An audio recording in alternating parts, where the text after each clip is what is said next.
Bismillahirrahmanirrahim. Assalamualaikum warahmatullahi wabarakatuh.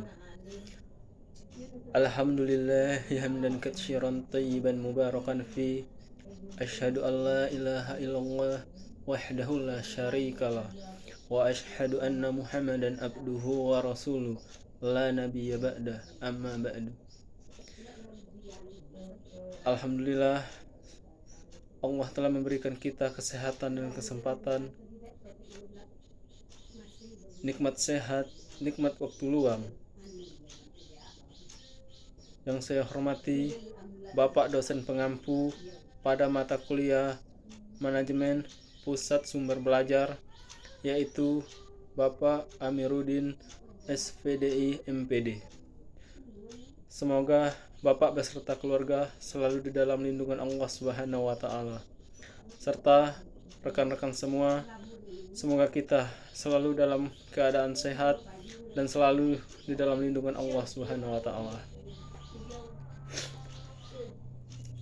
Baiklah, di sini saya Edo Firmansyah, Lokal 5 MVIC, akan menyampaikan materi manajemen pusat sumber belajar yang berjudul Perencanaan Pusat Sumber Belajar.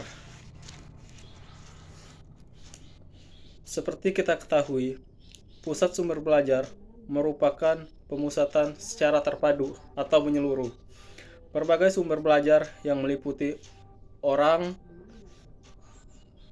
bahan, peralatan, fasilitas lingkungan, tujuan, dan proses.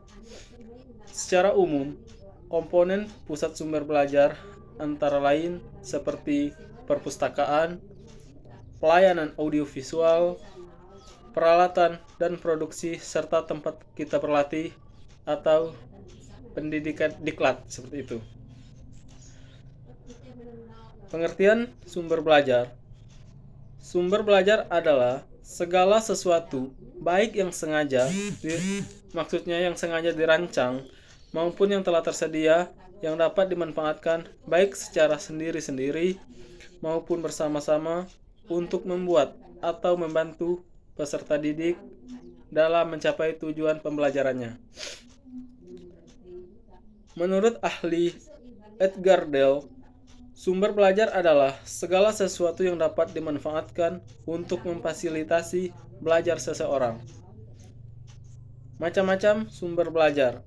Sumber belajar dapat berbentuk pesan, orang, bahan, alat atau perlengkapan, pendekatan atau metode atau teknik, serta lingkungan atau lingkungan yang di luar ruangan.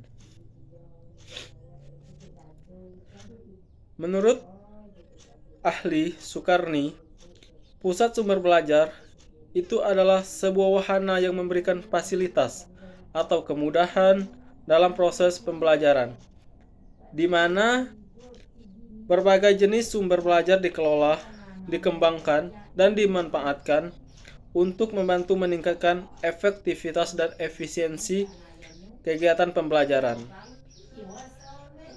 Biasanya, pusat sumber belajar itu juga sering disebut sebagai media center.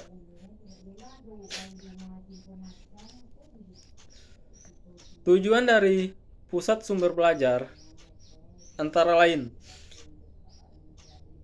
meningkatkan efektivitas dan efisiensi kegiatan dalam proses pembelajaran dan untuk mencapai tujuan bersama dalam suatu organisasi.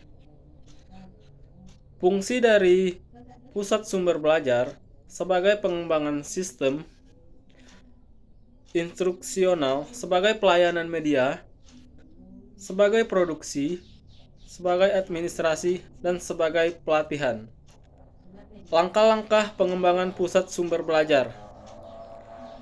Yang pertama, perancangan, penentuan fokus analisis kebutuhan, penentuan teknik, pengumpulan data, dan pengembangan instrumen. Yang kedua, pelaksanaan. Meliputi biasanya itu melakukan pengumpulan data sesuai dengan teknik pengumpulan data dan instrumen yang telah ditentukan dalam perancangan dan menganalisisnya. pelaporan. Yang ketiga adalah pelaporan. Yang ketiga pelaporan. Pelaporan hasil dari analisis kebutuhan tersebut atau isi dari laporan tersebut adalah sumber-sumber belajar yang diperlukan untuk kegiatan pembelajaran. Karena mengingat sudah masuk waktu zuhur,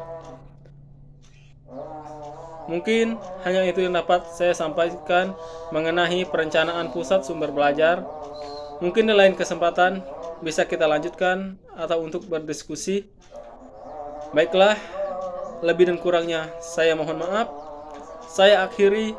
Wassalamualaikum warahmatullahi wabarakatuh.